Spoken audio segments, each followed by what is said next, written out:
When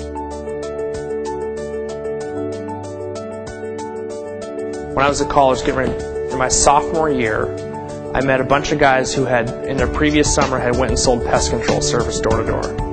And I had never heard of it. From Spokane, Washington, we don't have a lot of need for pest control service. So I was curious how these guys were going out and making $15,000, $20,000 selling pest control service. I'm like, bug spray, raid, I mean, what are we selling here?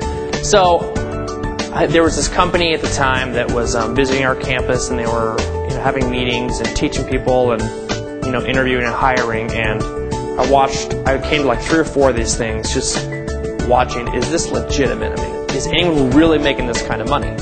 And a friend of mine who I met at college had already done it for a year.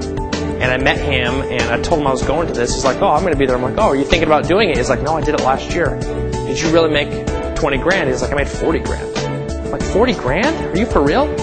He's like, yeah. I go, I want to see your tax return. So he shows me his stubs, and he made like $41,000. So now I've met someone who really did it, and I'm like, okay, I want to figure out how this happened. So went to the meeting, like my 4th one, and I'm like, all right, I'm going to do it.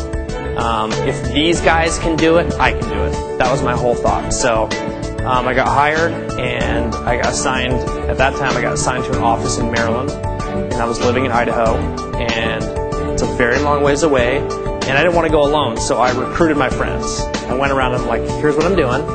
It's going to be an adventure, guys. I mean, buckle up. We're going to go. We're going to make this work. This is the American dream. Let's go figure this out.